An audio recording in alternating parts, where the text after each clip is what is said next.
Students, welcome back to economics. It's Vimosi coming back at you again. Today, we are going to be looking at an assignment called Why Do Drug Dealers Still Live with Their Mothers? And I assure you, this is the weirdest assignment you are going to click on today and the oddest assignment you are going to see this week, at least in name.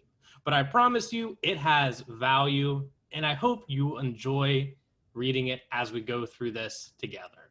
So without further ado, please find the name of this lesson, Why Do Drug Dealers Live with Their Mothers? And here are the directions. Here are our plans for today and this week. Highlighted text indicates you need to write and submit information to this assignment. Ensure you've completed all requirements in the What to Submit section near the bottom. Participation will be rewarded for participating in class discussion, and I've broken it up into the 3 days of the week in which we will be meeting. So step one is to analyze this image again. And with behavioral economics, this is the core idea. This is one of the best quotes I've found dealing with the entire discipline of behavioral economics and economics in general. And the question I want you to start thinking about and to think about for basically this entire lesson and this entire activity is, what does this quote tell us about circumstances like poverty and unemployment? And the quote goes like this: one of the big lessons from behavioral economics is that we make decisions as a function of the environment that we're in. We make decisions, we make choices as a function, because it has purpose, of the environment or the context or the setting that we live in. Different groups of people, different demographics of people, different people with different backgrounds make different decisions. And their decisions align with the context or the setting that they are in. Things that might seem irrational to us might be logical to another person. We have to take into account all of these separate factors, especially based on where people live and the economic circumstances surrounding them. When we think about questions like why are some people poor and why are some people wealthy, we have to question the economic circumstances they are in. What are the businesses like around them? What's the unemployment rate like? What's the crime rate? What's the schooling like? Because all of these are avenues to reaching economic success. And ask yourself that question: what do we need, or what do you need to get economic success in the future? In other words, how will you make money in the future, and what things have to lead up to that to happen for you?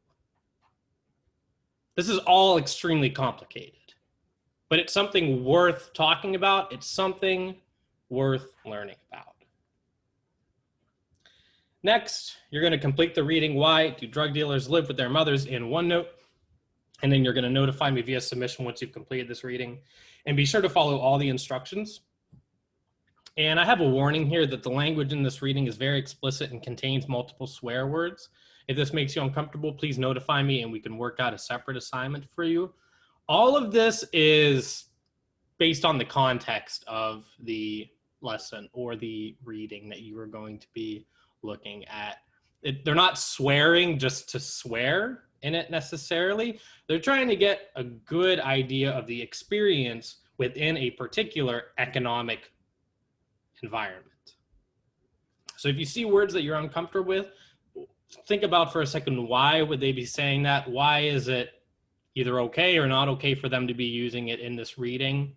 And if you still feel uncomfortable with it, then we can have a private discussion about why it might or might not be right for them to be saying these words, depending on the circumstance. If you don't want to do this reading as well, I have a separate research project where you kind of link economic environments together with poverty and how that relates to economics in general. So it's the same kind of idea, but without the reading. So please find the OneNote assignment. Whoops. And here are the directions. Read the following chapters, and this is like 20-ish pages, I think, which is why we have a few days for this. As you go along, highlight at least 2 sentences or phrases from each page using the draw feature. Highlight the most important phrases and be prepared to talk about the phrases in class. If you make good use of this reading and participate in class discussion, you do not have to do comprehension questions.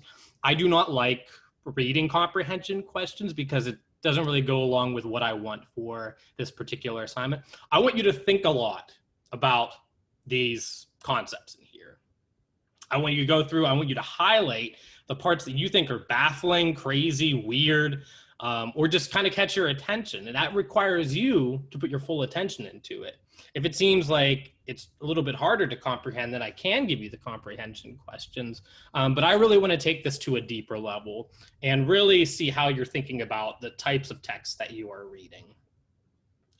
For reference, highlighted phrases should do at least one of the following: summarize big ideas in a clear and succinct way. Succinct means short, like short and sweet and to the point. Introduce an important fact or statistic. Make a clear argument. Introduce a new perspective or viewpoint. Or introduce or reinforce the thesis, which is the central argument of the reading.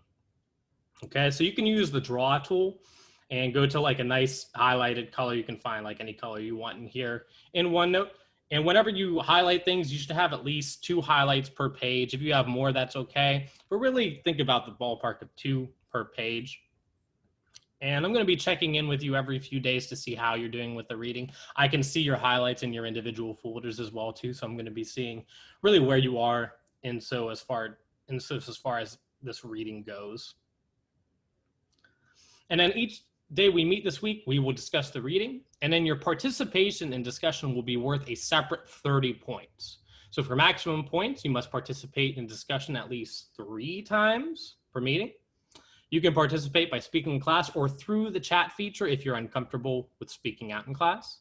Examples of participating in discussion include sharing text from the reading that you highlighted, asking a question from the reading, making a prediction about the reading, connecting information from the reading to your own knowledge that you might already know, or summarizing the information, which is also valuable as well too. So it's a separate grade for you to be participating in class for this particular activity. And then once you've completed the reading, you are to write and submit a 2 to 3 paragraph response to this prompt. Why do different economic environments cause people to behave differently? What short-term and long-term effects does this have on the economy? Your response must have a thesis or a central argument, identify at least 2 factors which cause behavioral change, connect behavioral change to the larger economy, use at least 2 quotes from the reading to support your response, and then identify 1 short-term effect and at least 1 long-term effect from this behavior that people have, depending on their economic environments. And then what you're submitting is notify me via submission once you've completed the reading in OneNote, and then submit your response to step 4. Otherwise, we're going to be doing this together all week. If there's anything I can do to help you out, please let me know. You know how to reach me. Otherwise, I hope you have a wonderful day.